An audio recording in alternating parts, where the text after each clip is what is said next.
January 3rd, 2020. Baghdad International Airport, 12:47 a.m.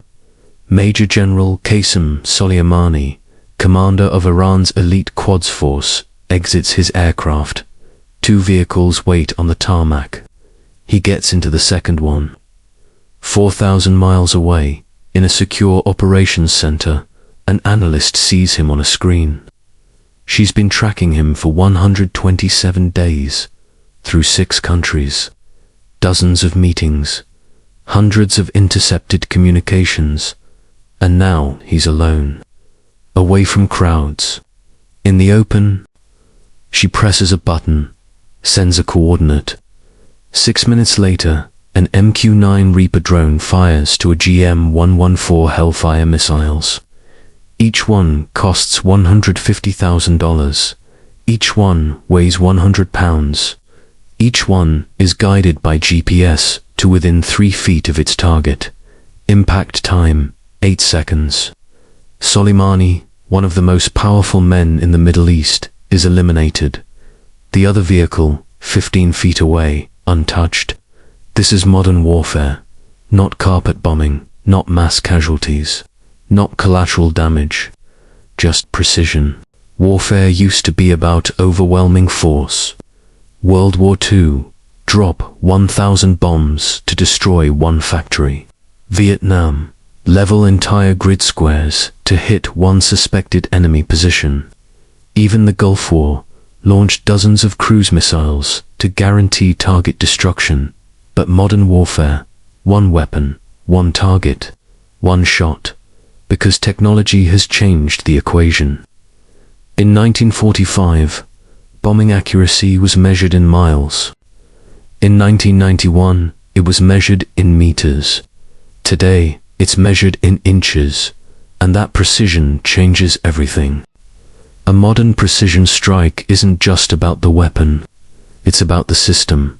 Satellites tracking targets, drones providing video, intelligence analysts building profiles, fusion centers coordinating data. By the time the missile launches, the target is already dead. They just don't know it yet. This is the story of the modern military kill chain, from detection to decision to destruction, and why it takes months to prepare but only seconds to execute. The kill chain doesn't start with weapons. It starts with intelligence. Somewhere in the world, an analyst receives a tasking order. Locate and track high-value target, codename redacted. Maybe it's a terrorist leader, a weapons dealer, an enemy commander. Doesn't matter. The process is the same. And it starts with data. Modern intelligence is a fusion of sources. SIGINT, signals intelligence, intercept phone calls, emails, radio transmissions, track cell phone locations and patterns, monitor internet activity, human intelligence, informants on the ground, captured personnel interrogations, allied intelligence sharing, GEOINT, geospatial intelligence, satellite imagery showing movements, pattern of life analysis, vehicle tracking through time, cyber intelligence, social media monitoring, financial transactions, digital footprints. All of this flows into a fusion center, where analysts spend months building a picture. Let's take the Soleimani case as an example. US intelligence had been tracking him for years. They knew his operational patterns, his network of contacts, his travel routes, his security protocols, when he used phones rarely, when he met subordinates regularly, when he was vulnerable almost never. For 127 days before the strike, analysts tracked him through Syria, meeting with Hezbollah commanders, Lebanon, coordinating militia operations, Iraq, planning attacks on US forces. Every movement, every meeting, every communication, building what intelligence calls a pattern of life, and waiting for one thing: the moment he's alone. Because precision warfare isn't just about hitting the target. It's about hitting only the target. Before any strike is authorized, analysts run a collateral damage estimate. They model the weapon's blast radius, structural damage to surrounding buildings, potential civilian casualties, time of day and civilian presence. If the CDE shows unacceptable risk, the strike doesn't happen. You wait, you track, you find another opportunity. Sometimes that takes days, sometimes that takes years. But when the moment comes, when the target is in the open, away from civilians, isolated, that's when the call goes up the chain. We have eyes on. Request authorization to strike. The request travels through layers. Ground commander gives theater commander, gives CENTCOM, gives Secretary of Defense, gives President. For high-value targets, the President personally authorizes. And when that authorization comes back down, the kill chain accelerates from months of patience to minutes of execution. Once authorization is granted, the next question is, how do we strike? Modern militaries have an arsenal of precision options. Option 1, drone strike, MQ-9 Reaper, loiter time, 14 plus hours. Weapon, a GM-114 Hellfire missile, accuracy, 3 to 5 feet, cost, $150,000 per missile. Pros, persistent surveillance, immediate strike capability. Cons, vulnerable to air defenses, limited payload. Option 2, manned aircraft, F-35, Lightning II, or F-15E, Strike Eagle, weapon, GBU-39, small diameter bomb, or GBU-54, JDAM. Accuracy, GPS, guided to 5 meters, cost $40,000, $250,000 per weapon. Pros, can defeat air defenses, larger payload, faster response. Cons, pilot risk, requires air superiority. Option 3, cruise missile, Tomahawk Block V, range, 1,000 plus miles, accuracy, 10 feet, cost, $1.5 million per missile. The choice depends on target, location, air defense environment, time sensitivity, collateral damage concerns, available assets. For Soleimani the choice was clear. MQ-9 Reaper drone already on station in Iraq, armed with a GM-114 R9X Hellfire missiles, a specialized variant. Instead of explosives, it has blades, 6 rotating blades that deploy just before impact, designed to kill the target with kinetic energy, ... and nothing else. No explosion, no shrapnel, no blast radius. Nicknamed the Flying Ginsu, it had been used before on Al-Qaeda leaders in Syria, ISIS commanders in Iraq. Always the same result. Target eliminated, vehicle destroyed, person sitting 3 feet away, untouched. That's the level of precision we're talking about. January 3rd, 2020, 12:40 a.m. Baghdad time. The Reaper pilot sits in a control station at a classified location. He's been orbiting Baghdad airport for 6 hours, waiting. At 12:47 a.m., he receives the call. Target is mobile. 2-vehicle convoy exiting the airport. You are cleared hot on vehicle 2. The sensor operator zooms in the camera. Through the infrared pod, they see 2 SUVs, 4 individuals in the second vehicle. The pilot verifies the target against photos. Positive ID. He selects weapon, a GM-114 R9X. Calculates lead time. Vehicle moving 40 miles per hour. Missile time of flight 8 seconds. He doesn't aim where the vehicle is. He aims where it will be. And at 12 hours, 47 minutes and 23 seconds AM, he says one word. Rifle. The hellfire drops from the Reaper's wing. Its rocket motor ignites. 8 seconds of flight. GPS guides it to within 3 feet of the calculated impact point. Terminal seeker activates. Locks onto the vehicle's heat signature. Final adjustments, and then impact. The missile doesn't explode. Instead, the blades deploy. 100 pounds of precision kinetic energy. The vehicle is destroyed. The occupants, including Soleimani, are killed instantly. The vehicle 15 feet behind, untouched. The airport terminal 200 yards away, untouched. The runway, operational. This is precision warfare. Not collateral damage. Not guesswork. Just math. Within minutes, the Reaper's camera confirms. Vehicle destroyed. Target eliminated. No additional casualties visible. The strike is logged. Video is archived. Legal justification is documented. And then, the political fallout begins. Iran calls it an act of war, an assassination. The US calls it a legal military strike against an active combatant, planning attacks on American forces. International law experts argue both sides, but here's the thing. The precision of the strike becomes part of the justification. If this had been a massive airstrike that killed dozens, the outcry would have been greater. But because it was precise, because only the intended target was eliminated, the international response was more muted. That's the paradox of precision warfare. It makes killing ... acceptable. Military ethicists have a term for this.